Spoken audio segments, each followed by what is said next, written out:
UP की पढ़ाइयों में जो जघन्य अपराध हुआ है वो बताने में भी आंखों से आंसू और मन में गुस्से की लहर दौड़ पड़ती है। यह अपराध कोई सामाजिक अपराध नहीं था।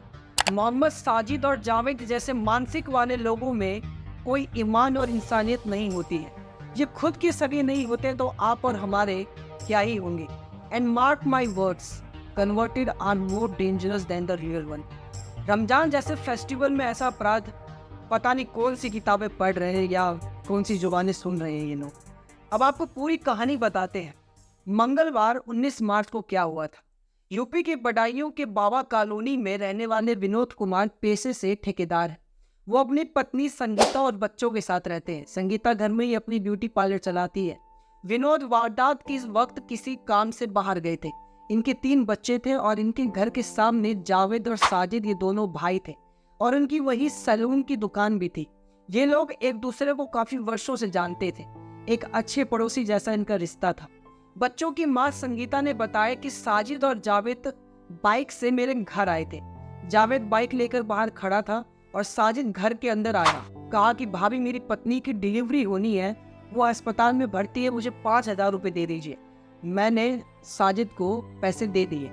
इसके बाद मैंने उनसे कहा कि चाय पी लो। मैं चाय बनाने चली गई। साजिद ने मुझसे कहा कि मुझे घबराहट हो रही है तो मैं थोड़ा छत पर टहल कर आता हूँ।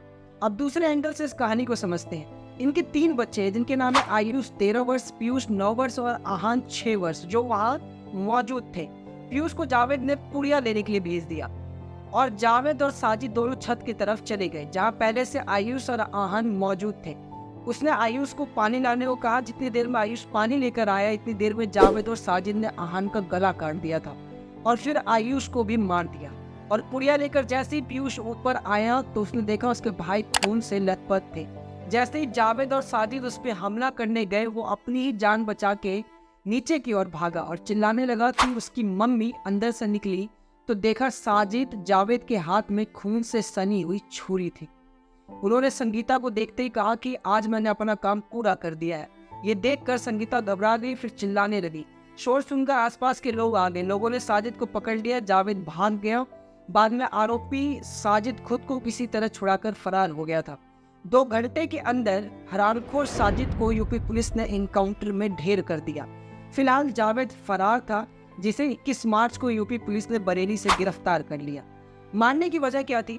सिर्फ इसलिए क्योंकि वो बच्चे रामनवमी में लवकुश का कैरेक्टर प्ले कर रहे हैं। राम मंदिर के लिए अक्षत निमंत्रण बांट रहे थे, इसलिए मार दिया इतनी बेरहमी से। आप सोचिए उन बच्चों ने क्या बिगाड़ा था। इनका कुछ भी नहीं, बल्कि ये बच्चे उन्हें चाचा कहते थे। लेकिन हरामखोर साजिद और जावेद ने सिर्फ रिश्तों का खून नहीं किया था, इन्होंने उस इंसानियत को भी मार दिया जो इनकी मजहब में शायद इन्हें सिखाया जाता है। देखिए, चाहे आफ्ताब हो या जो अपनी ही गर्लफ्रेंड की कई टुकड़े करके फेंक देता है, चाहे ये हो या ये सब एक जैसे। अरे, हिंदू अपने फेस्टिवल में किसी चींटी को भी नहीं मारता कि ये नहीं यार पाप लग जाएगा, लेकिन चादर मोड़ लोग रमजान जैसे पर्व में भी बच्चों को मार के उनका खून पी रहे थे।